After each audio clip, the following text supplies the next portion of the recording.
quero te convidar a abrir a palavra de Deus em Lucas capítulo 5, verso 17 até o 26.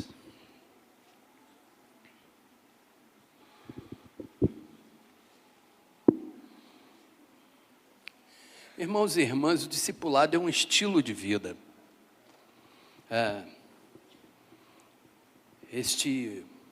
Essa retomada aqui não é nada novo, mas é uma retomada das práticas neotestamentárias da primeira igreja. Ela tem sido muito saudável para a vitalidade da igreja e para o prosseguimento do anúncio, da mensagem do Evangelho. E esse texto aqui, ele me leva a pensar no estilo de vida que a gente deve abraçar, acolher em nossas próprias vidas, como crentes em Cristo Jesus.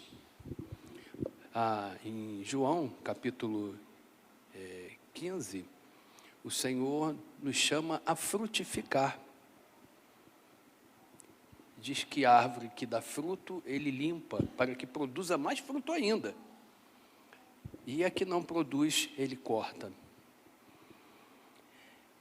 Então vamos ler. Se você puder ficar de pé. Eu ainda sou meio da antiga. A gente vai herdando algumas coisas e a gente não perde, né? Isso aí eu herdei do nosso ex-bispo Paulo Lockman, que o crente lê a Bíblia de pé. Quando a gente ora, a gente fala com Deus, e quando a gente lê a Bíblia, Deus fala conosco, amém? Ora, aconteceu que num daqueles dias, estava ele ensinando, e achava-se ali assentados fariseus e mestres da lei, vindo de todas as aldeias da Galileia, da Judeia e de Jerusalém. E o poder do Senhor estava com ele para curar. Vieram então uns homens, trazendo em um leito um paralítico, e procuravam introduzi-lo e pô-lo diante de Jesus. E não achando por onde introduzi-lo, por causa da multidão, subindo ao eirado, o desceram no leito, por entre os ladrilhos, para o meio, diante de Jesus. Vendo-lhes a fé, disse ao paralítico: homem, estão perdoados os teus pecados. E os escribas e fariseus arrazoavam, dizendo: quem é este que diz blasfêmias? Quem pode perdoar pecados, senão Deus? Jesus, porém, conhecendo-lhes os pensamentos, disse-lhes: que arrazoais em vosso coração? Qual é mais fácil dizer: estão perdoados os teus pecados, ou levanta-te e anda? Mas para que saibais que o Filho do Homem tem sobre a terra autoridade para perdoar pecados, disse ao paralítico: eu te ordeno, levanta-te, toma o teu leito e vai para a tua casa. Imediatamente se levantou diante deles e, tomando o leito em que permanecera deitado, voltou para casa, glorificando a Deus. Todos ficaram atônitos, davam glória a Deus, e possuídos de temor diziam: hoje vimos prodígios. Pai, fala ao nosso coração, revela a tua palavra a cada um de nós, em nome de Jesus, amém. Pode assentar, queridos. Glória a Jesus. O local, conforme lemos em Marcos, capítulo 2, apesar de Lucas não entrar nesses detalhes, era Cafarnaum, provavelmente a casa de Pedro. Era o local de residência do próprio Jesus, Cafarnaum, e onde ele tem início o seu ministério.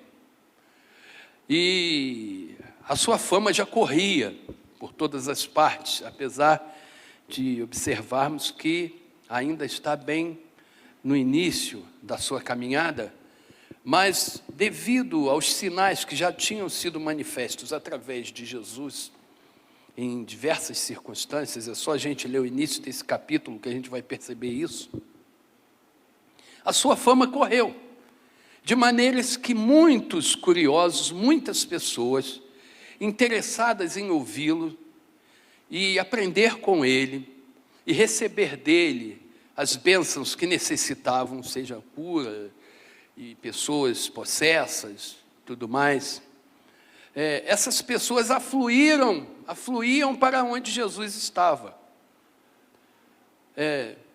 Por diversas vezes nós vamos encontrar Jesus evitando determinados caminhos habituais e seguindo por caminhos alternativos para evitar as multidões, cruzando o Mar da Galileia, por exemplo, quando estão ali naquele barco, atravessando para outra margem, mas nem assim era possível evitar as multidões, porque diz o texto que muitos barcos seguiam Jesus, o barco onde estava Jesus, e tantos outros contornando, apesar de chamarmos de Mar da Galileia, um lago, né?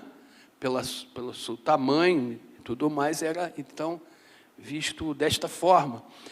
E então uma multidão contornando as margens daquele lago, quando Jesus chega do outro lado, lá está uma multidão em que Jesus tem que ver a necessidade de alimentá-los, porque estavam famintos e tal. Então a fama de Jesus correu rapidamente, porque o povo tinha muitas necessidades, havia muitas expectativas de que o Messias aguardado viesse. E aqui nós vemos, meus irmãos, que dentre esse povo, esse público que estava presente naquele momento, certamente estavam os discípulos, outros discípulos não mencionados, outras pessoas, moradores daquele lugar. Estavam ali também, e são destacados pelo evangelista, né? Estavam ali fariseus, homens fariseus, que não precisamos entrar em detalhes, vocês sabem muito bem, que eram tremendamente exigentes no seu ritual, nas suas práticas, e esperavam que as pessoas os acompanhassem, sendo da mesma forma. Era um partido político, que exigia tal conduta ritual, né? Estavam também ali, entre tantas pessoas, mestres da lei, homens provavelmente interessados em ouvir e encontrar contradições, encontrar alguma coisa, algum deslize, alguma expressão que pudesse dar a eles motivo de acusação, razão de apontar o dedo em riste e dizer: olha, ele é falso, ele não é o verdadeiro Messias. E essas pessoas então se acomodaram naquele pequeno ambiente, aquela pequena casa, provavelmente uma casa romana, de estilo romano, não era uma casa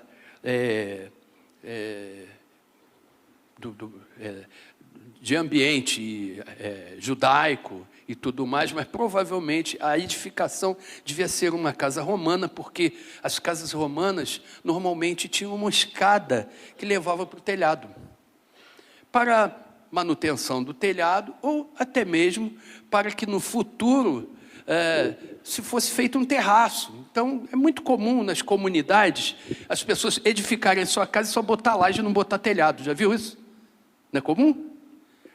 Então, quando a gente vê aqui uma escada ao lado, que eles usam um acesso para chegar ao telhado, que era um travejamento de madeira, toras de madeira, e forradas com folhagens, né? E outras, às vezes, por cima dessa forragem, era colocado ardósia, lajotas de ardósia, para evitar justamente as chuvas, que eram escassas, né? Muito escassas. há lugares, estive no Peru, por exemplo. No Peru, muitos banheiros não tem cobertura, é aberto, céu aberto, por causa de ser em determinadas localidades, né, é região desértica. Chove uma vez a cada 15 anos, 20 anos, não chove. Então as pessoas mais simples, banheiro fora de casa, né, no quintal, e sem cobertura, só mesmo para dar privacidade àquela pessoa que vai fazer uso, né? Aqui nós vemos, então, provavelmente era uma casa romana, e esses homens, também é importante dizer que Lucas não entra nesses detalhes, mas em Marcos capítulo 2, diz que eram 4 homens, levando uma maca, né, ou 2 pessoas, até 3 poderia, né? 2 pegando nos pés e 1 na cabeça, mas diz 4 homens. Provavelmente, aí é um grifo meu, provavelmente rapazes, gente nova, com disposição. Porque quando a gente está novo, a gente também não mede consequências, né? A gente, para levar uma alma aos pés de Jesus, a gente é capaz de fazer tantas coisas.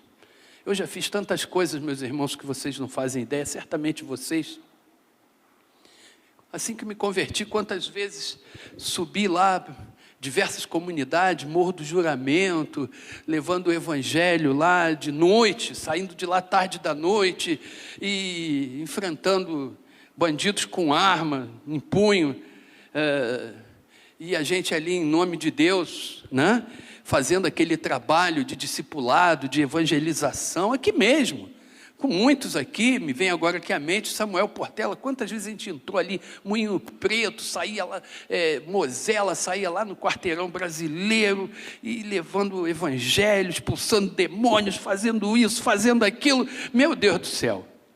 A gente, quando é novo, a gente, né, tem uma energia, a gente faz muito e pensa pouco. Depois que a gente vai ficando mais maduro, a gente pensa mais e faz menos, né? Mas faz com qualidade, né? Esse eu acho que é o curso natural da vida, né? E talvez assim, numa das últimas tentativas minhas, nessas aventuras, né? Deus, no ano de 2015, Deus falou assim para mim: vai a Paraty e abre um trabalho.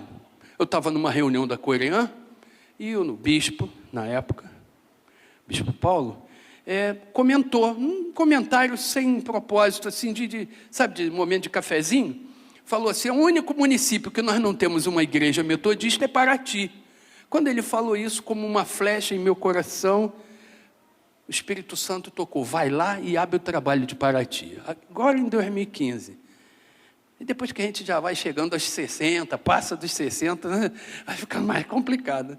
Mas eu fiquei com medo daquilo, fugi, o Espírito Santo insistiu, fui ao bispo e disse a ele: bispo, o Espírito Santo está me tocando a abrir esse trabalho lá.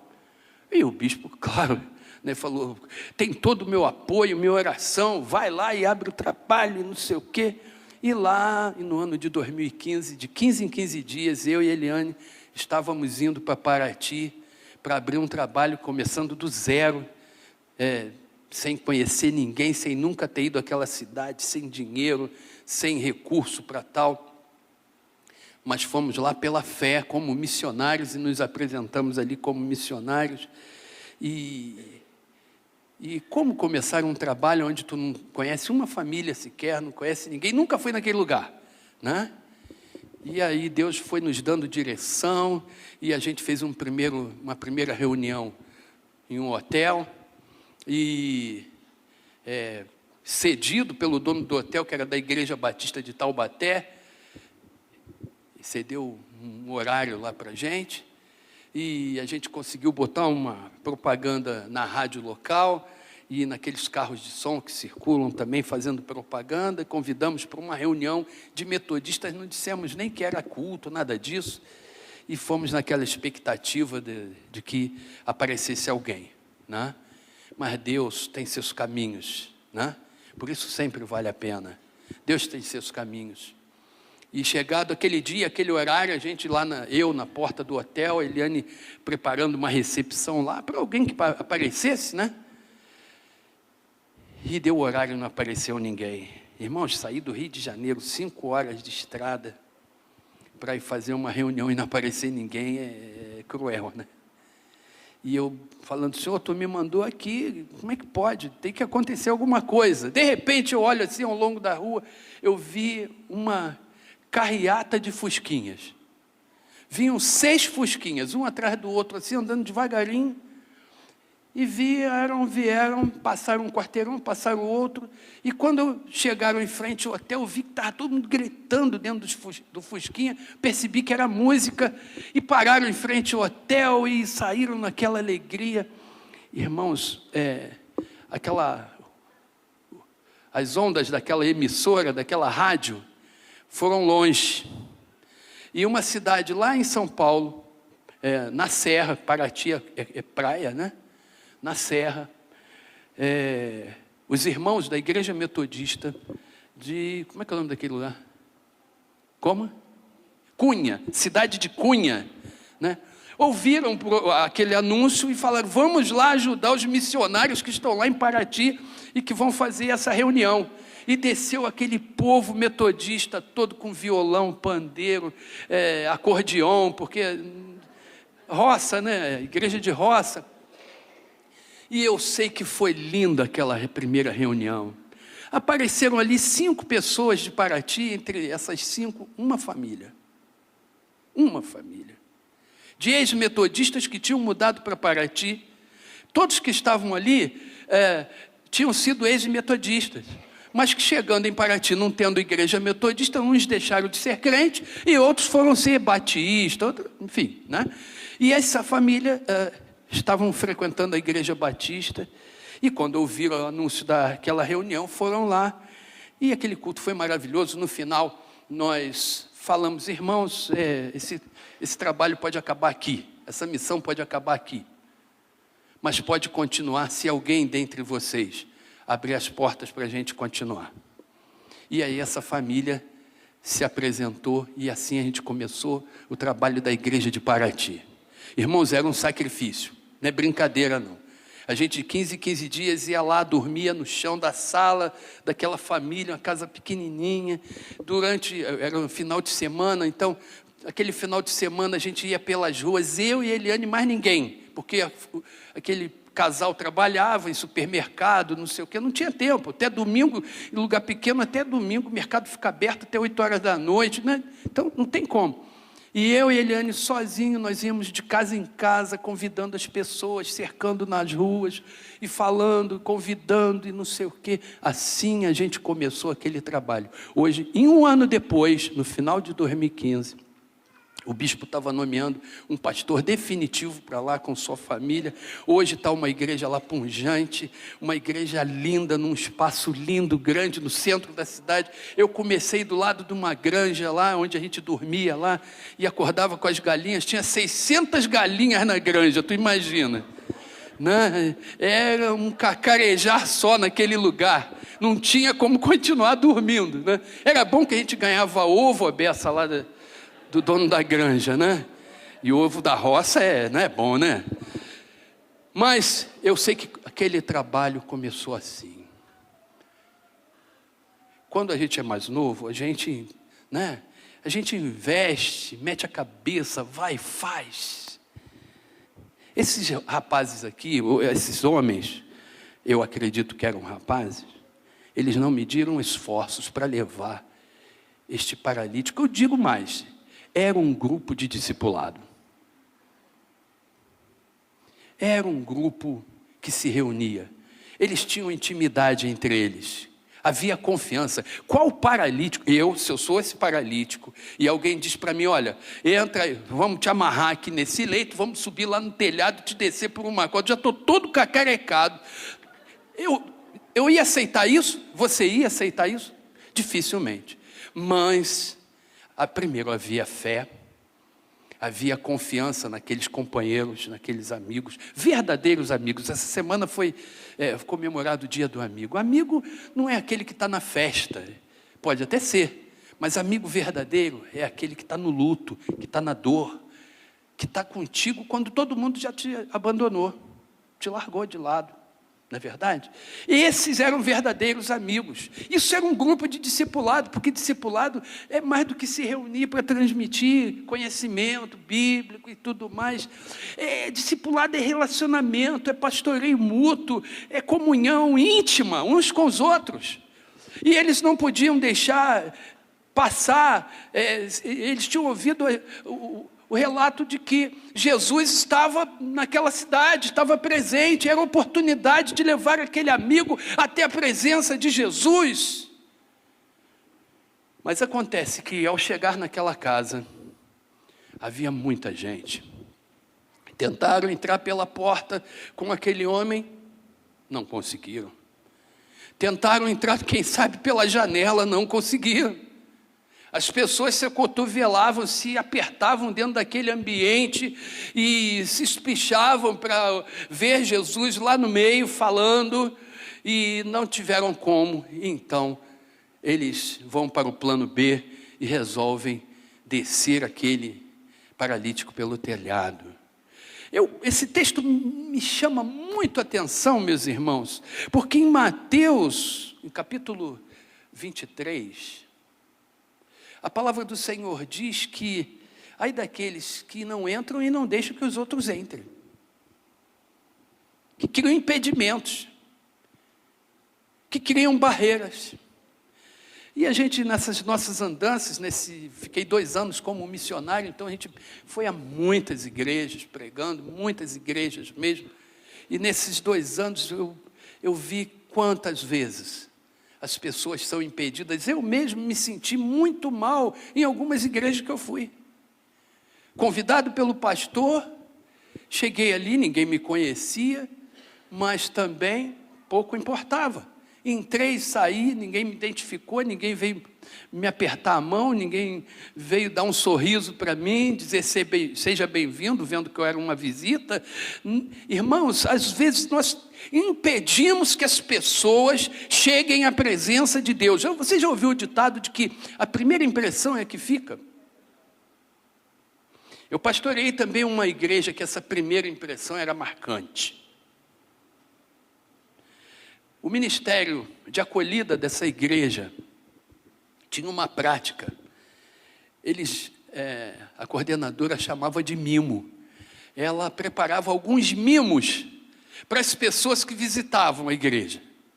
As pessoas, ao chegar, se sentiam tão acolhidas, era um calor, uma alegria, um prazer, em tudo era facilitado, desde o estacionamento, aonde a pessoa ia sentar, se ela precisava de alguma coisa, era oferecido se ela queria um banheiro antes de ficar no culto, se queria beber água, e no momento de cumprimentar visitantes, aquelas coisas todas, a igreja em peso, desde as crianças tinham prazer de fazer isso, os mais velhos, os adultos, a igreja em peso se aglomerava em torno dessas pessoas. Que coisa boa! Dificilmente alguém que visitava aquela igreja deixava de voltar. Mas voltava. E às vezes nós criamos impedimentos, né, desnecessários. Irmãos, Bíblia não senta em cadeira. Já vi visitante ficar em pé e ter bolsas ocupando o espaço de alguém, reservando para alguém que ainda vai vir à igreja, que está atrasado, que ligou e disse: olha, guarda meu lugar. Eles chegaram com aquele homem e não tiveram como levá-lo à presença de Jesus. Havia impedimentos, às vezes são outros tipos de impedimentos. É o nosso mau testemunho, é o nosso discurso que não condiz com a nossa prática. Falamos de amor quando não praticamos o amor. Ele, na realidade, é manifesto só verbalmente. Mas no dia a dia, na prática, aquela pessoa não demonstra isso. Ela fala: Jesus te ama, minha vizinha. Mas é capaz daquela vizinha estando operada, estando numa cama, ela não ir lá e oferecer, lavar a louça, cuidar daquelas crianças, dar um alimento para aqueles filhos que estão lá, jogados lá. Ir lá e ministrar um remédio que demonstra amor, carinho, demonstra, né, o que Jesus quer que sejamos, não apenas como ouvintes, mas como praticantes. Eles chegaram diante daquela casa e não tiveram como acessar aquele lugar. Havia uma expectativa neles. Certamente, quando se dirigiram para lá e convenceram aquele paralítico, vamos lá, ele pode te curar. Porque a expectativa deles, inicial, era de ver a cura daquele amigo. Não era porque pecados fossem perdoados. Eles ficam até decepcionados quando Jesus diz para o paralítico: os teus pecados estão perdoados. Eles esperavam que naquele momento Jesus dissesse: levanta, toma o teu leito e anda. Essa era a expectativa daqueles 4 homens e também do paralítico. Eles são movidos por aquela expectativa, seja lá no seu grupo de discipulado, seja nos cultos da igreja, dominicais ou não. Pessoas vêm à igreja com expectativas. Você está aqui nesta manhã porque tem expectativas. E nós não podemos frustrar as expectativas que as pessoas estão tecendo nos seus corações. Talvez até não sejam expectativas plenamente corretas. Mas foi o fator motivador que moveu, que tirou aquela pessoa da sua casa e levou até aquele ambiente. Então nós precisamos ser receptivos, acolhedores, precisamos ter essa paixão, porque a idade pode passar, mas a paixão não passa, irmãos. A paixão não passa. A paixão tem que continuar ardendo dentro de você. Talvez você não vá mais andar aí pelas comunidades daqui de Petrópolis. Talvez você não vá entrar em determinados lugares mais. Não tem nem energia para isso. Eu não tenho, eu ando muito. Quando eu ando muito, chega à noite, eu estou com os joelhos acabados. Ficando com um princípio aqui de artrose e tal, né? A gente vai enferrujando. Mas a paixão tem que continuar queimando dentro de você. Talvez o ambiente que você frequente seja outro, já não sejam os mesmos. As pessoas sejam outros, outro nível, não importa. Mas você tem que ser um apaixonado por Jesus, apaixonado pelas almas que precisam de Jesus. É muito cômodo e é muito fácil, porque a gente se estabelece nessa zona de conforto. Com o passar do tempo, a gente, né, vai delegando certas ações para outros. Ele é um evangelista, ele é um discipulador, como se eu não fosse. Mas acontece, irmãos, que o Senhor nos chama para frutificar.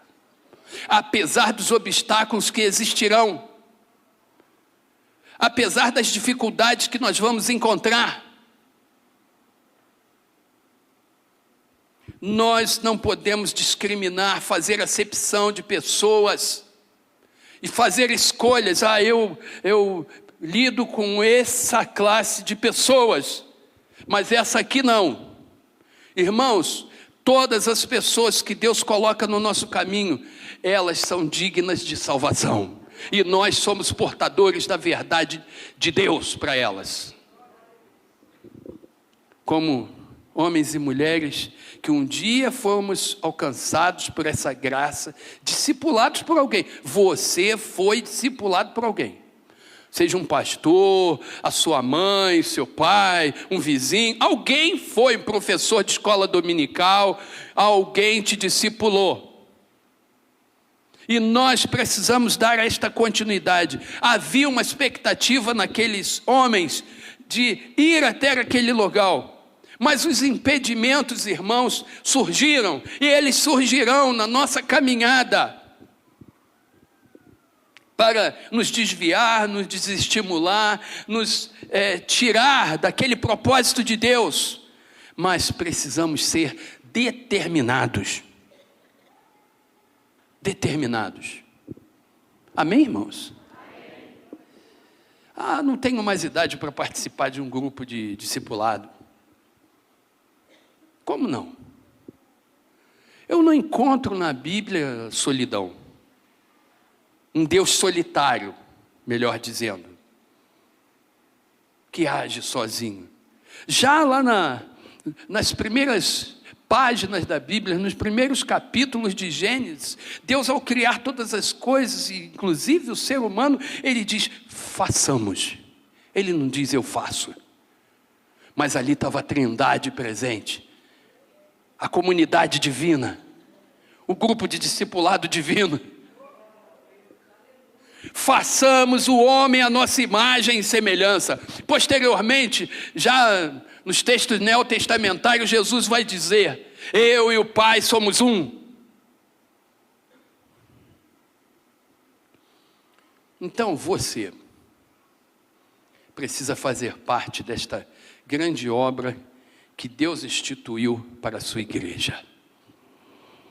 E dentro, claro, das nossas limitações, levar a presença de Deus àqueles que Deus vai colocando em nossas mãos. Vão surgir os críticos. Logo os fariseus, os escribas, olharam um para o outro e começaram a dizer, mas como é que pode? Pode ele perdoar pecados? Quem é ele para perdoar pecados? Talvez digam para você, mas ele, ela... Quem é ela para me falar disso? Quem é ela para querer me convencer? Mas eu quero te dizer uma coisa, o Senhor é contigo. Quando a gente está numa missão, seja qual for, mais simples que seja, em nome do Senhor, nada será em vão. Deus tem os seus próprios caminhos, amém, irmãos? Aleluia. Quantas experiências eu tive aqui com muitas pessoas que aqui estão, que a gente nem podia imaginar nos desdobramentos que iam ter. Vale a pena, aleluia, porque a autoridade é dele, não é nossa. Veja bem, aqui o verso 24 diz o seguinte, mas para que saibais que o Filho do Homem tem sobre a terra autoridade para perdoar pecados, disse ao paralítico, eu te ordeno, levanta-te, toma o teu leito e vai para a tua casa. Sabe o que os discipuladores nos ensinam? Ou esses amigos, esses 4 homens, como você queira chamar, eu estou usando essa linguagem de discipulado, porque é uma linguagem atual, mas eles nos ensinam que os nossos relacionamentos não devem ser construídos em cima de prestígio. Não devem. Os nossos relacionamentos, eles precisam ser estruturados conforme a própria direção que Deus vai nos dando. E não sobre escolhas. Eu vou evangelizar esse, eu vou discipular esse, porque isso ou aquilo. Eu tenho simpatia, Não. Conheci alguém que dizia que não evangelizava pobre, porque o pobre trazia outro pobre para a igreja, eram 2 problemas.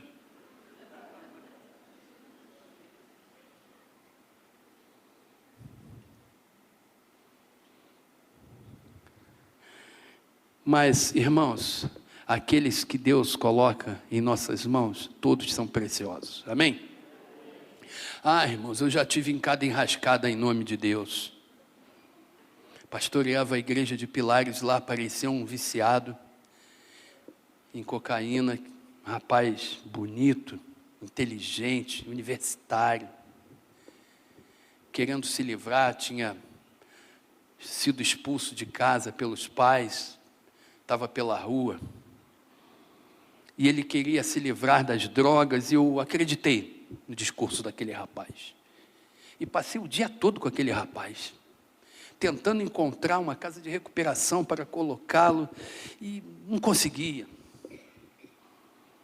Não tinha vaga, outras que eu já tinha até trabalhado com elas, já não funcionavam mais, e eu sei que isso deu 11 horas da noite, eu estava na Baixada Fluminense com esse rapaz, porque eu tinha ido procurar uma missionária, botei ele no meu carro, e fui procurar uma missionária que eu conhecia lá, e quando eu cheguei lá, aquela missionária já tinha fechado também a casa de recuperação, que vocês conhecem, que eu trouxe aqui na minha época que eu pastoreei aqui,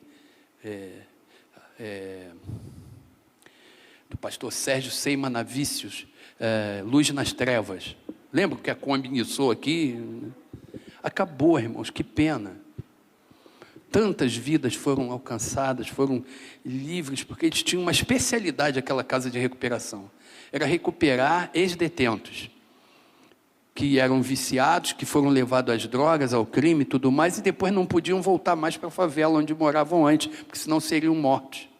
Então eles pegavam essas pessoas e reconstruíam a vida dessas pessoas. Acabou, lamentavelmente. Pastor Sérgio faleceu e acabou.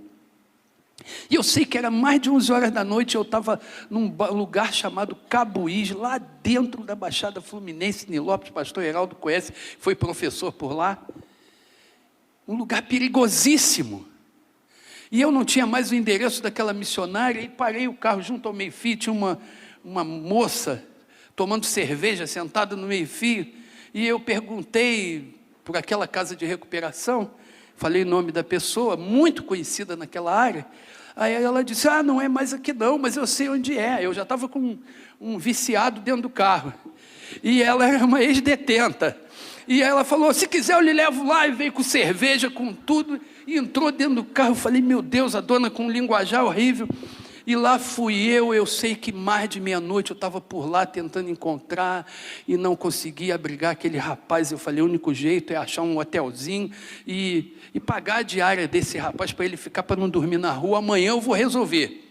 E lá fui eu, arrumei para catar um hotel baratinho, e quando eu cheguei lá, pagamento antecipado, quando eu cheguei no guichê para pagar, a moça me perguntou, o quarto é para o casal?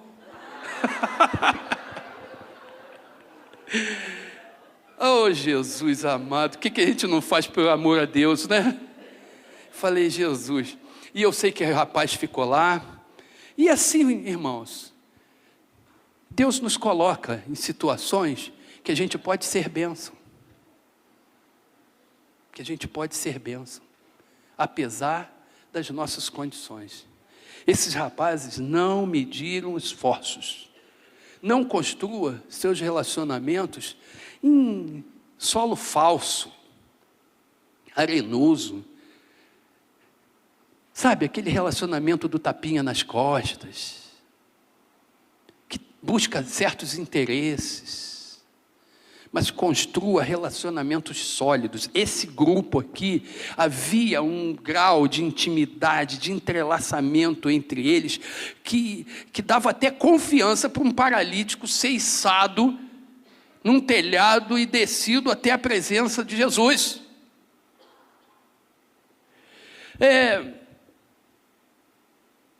Verdadeiros discipuladores se apresentam no inverno. Naquelas noites mais frias, naqueles momentos mais difíceis, mais dolorosos. A palavra do Senhor diz, em todo tempo ama o amigo, e na angústia se fará um irmão. Discipuladores são aqueles que nos levam até a presença de Jesus.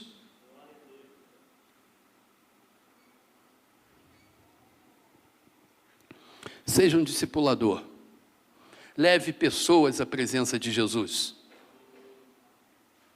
Tudo pode ser motivo para você levar alguém à presença de Jesus. Agora, lá em Vila Isabel, antes de começar o culto, eu resolvi comprar uma pastilha Estava com a garganta meio... Fui comprar um house. E tem uns camelôs ali, 28 de setembro, muito movimentada.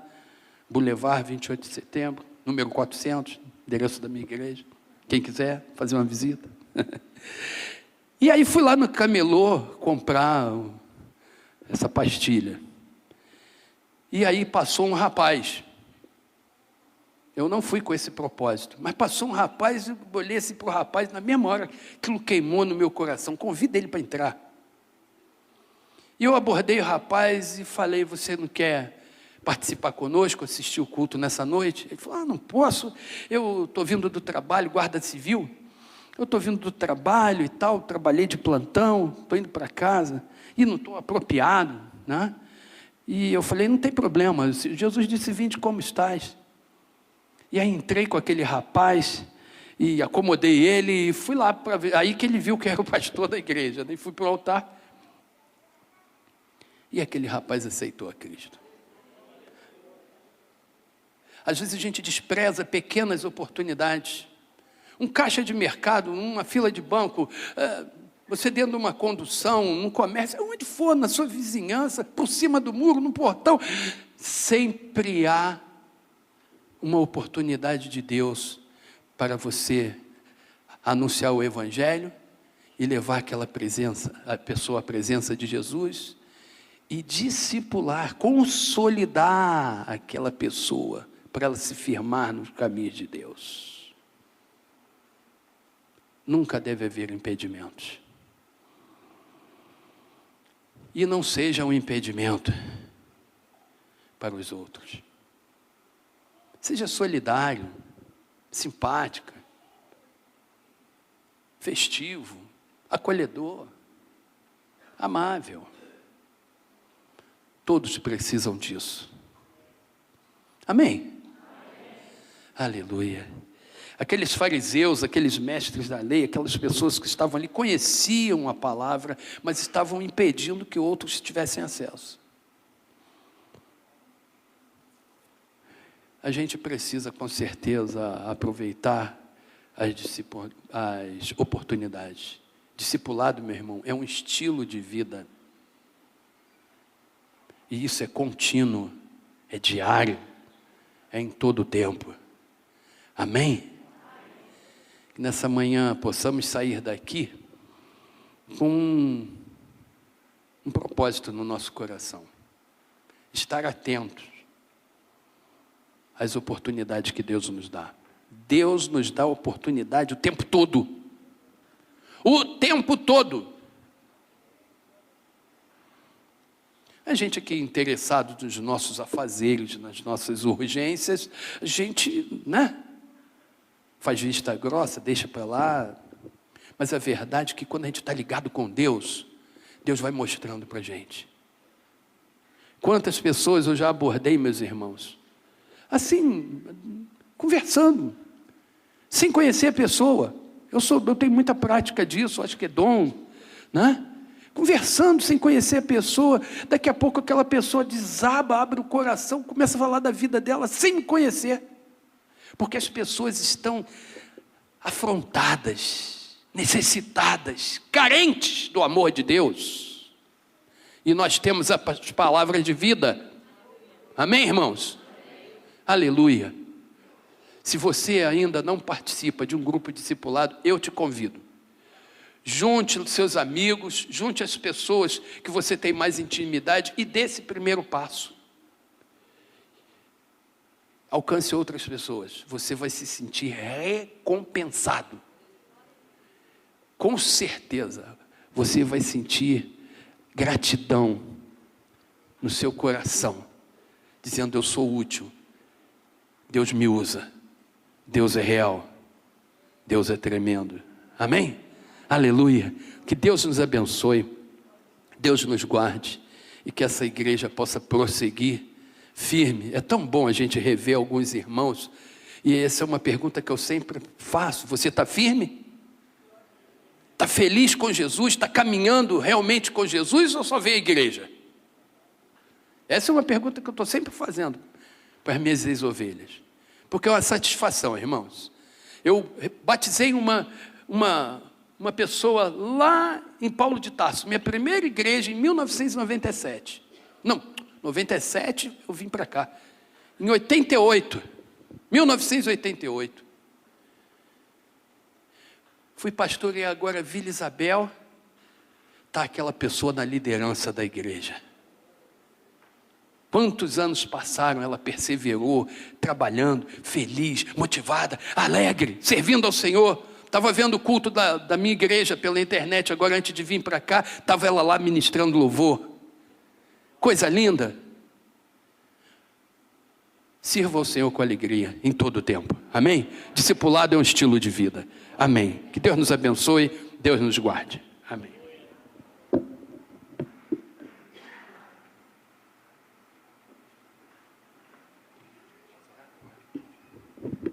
Então, eu quero fazer um convite a você nessa manhã.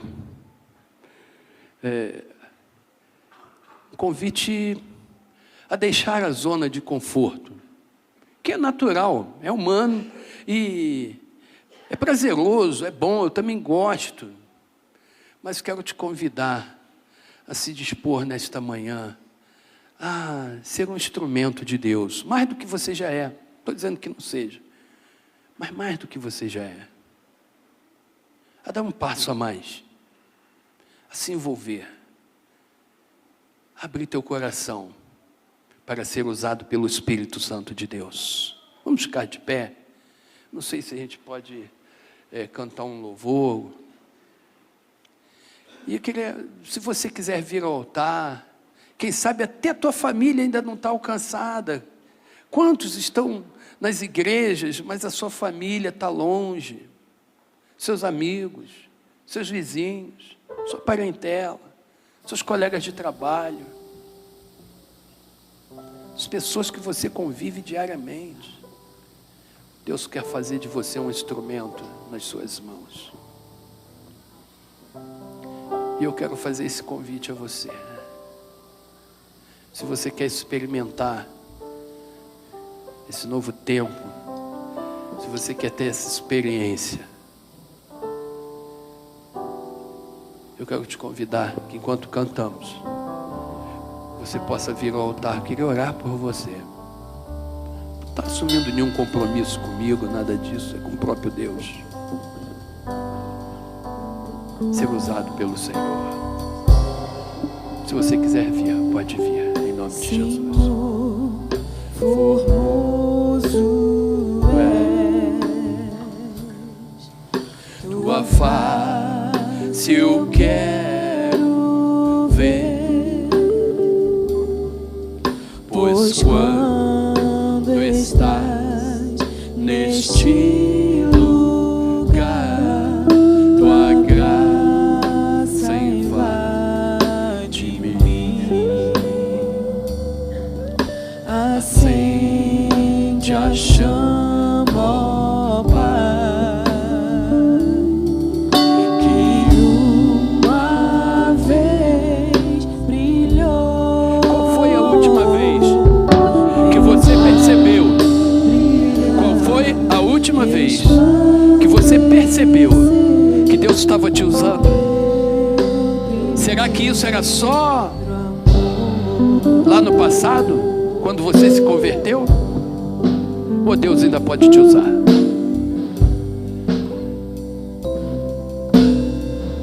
Pense nisso. Aleluia. Se você quiser vir, venha até o altar.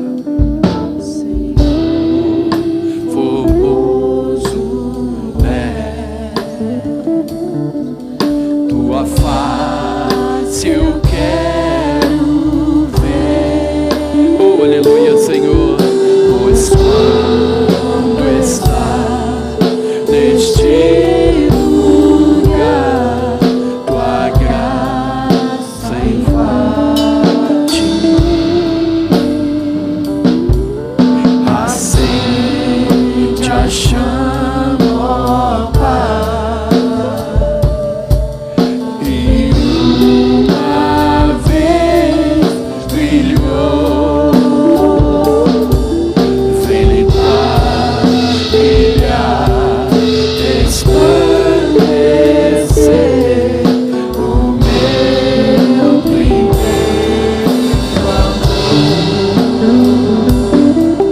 vem brilhar, resplandecer o meu primeiro amor.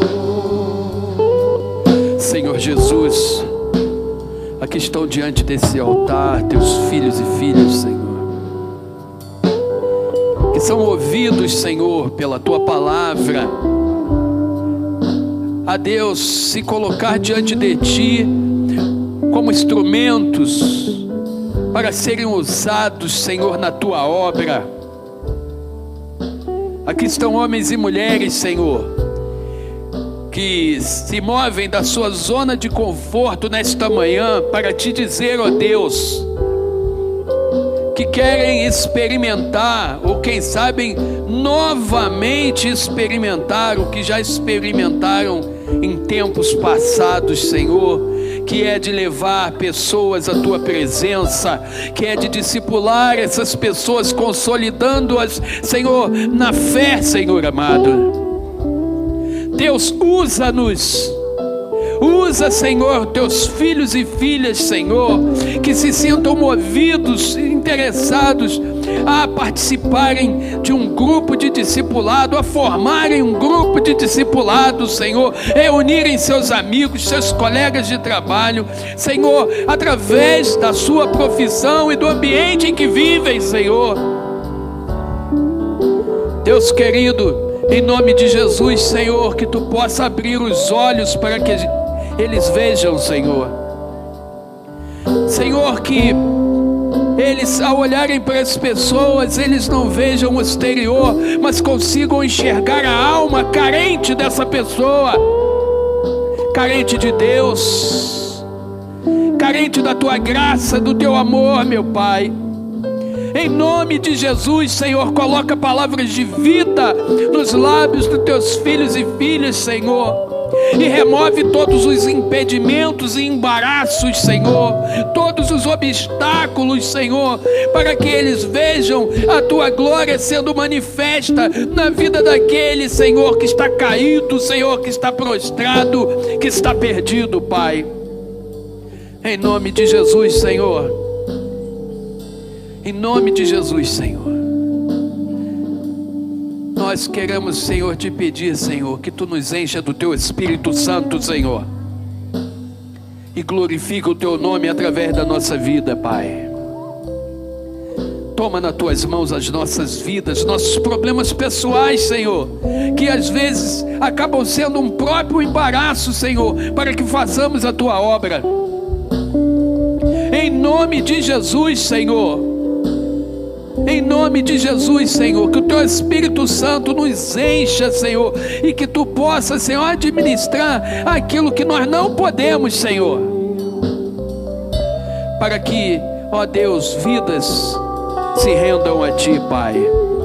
Em nome de Jesus, toma nas tuas mãos, Senhor, cada um dos teus filhos e filhas, toma nas tuas mãos esta igreja, toma nas tuas mãos cada família aqui representada, toma nas tuas mãos os pastores e suas famílias, Senhor.